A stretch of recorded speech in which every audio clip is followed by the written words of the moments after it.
കാപ്പി കുടിച്ചാൽ തലവേദന മാറുമോ അതോ തലവേദന കൂടുമോ? സത്യം പറഞ്ഞാൽ ഇത് രണ്ടും കറക്റ്റാ. മൈഗ്രെയിൻ ഉള്ളവർ കാപ്പി പൂർണ്ണമായി ഒഴിവാക്കണമെന്നാണ് പലരും വിചാരിക്കുന്നത്. പക്ഷേ അതൊരു തെറ്റിദ്ധാരണയാണ്. കാപ്പിയും മൈഗ്രെയിനും തമ്മിൽ അത്ര ലളിതമല്ലാത്തൊരു ബന്ധമുണ്ട്.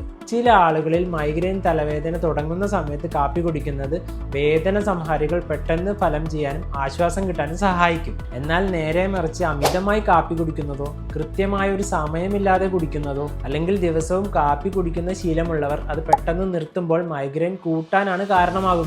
ഇവിടെ പ്രധാനം നമ്മൾ പുലർത്തുന്ന കൺസിസ്റ്റൻസി അഥവാ കൃത്യതയാണ്.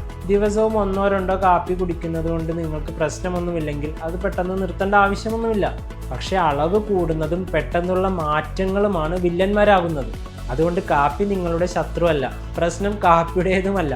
നമ്മളത് എത്രത്തോളം എങ്ങനെയൊക്കെ ഉപയോഗിക്കുന്നു എന്നതിലാണ്.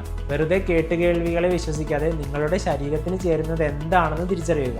കാപ്പി കുടിക്കുന്നത് നിങ്ങളുടെ മൈഗ്രെയിൻ കൂട്ടാറാണോ ഉള്ളത് അതോ കുറയ്ക്കാറാണോ ഉള്ളത്? താഴെ കമൻറ്റ് ചെയ്യൂ. കൃത്യമായുള്ള ആരോഗ്യ വിവരങ്ങൾക്ക് ഈ പേജ് ഫോളോ ചെയ്യാൻ മറക്കരുത്.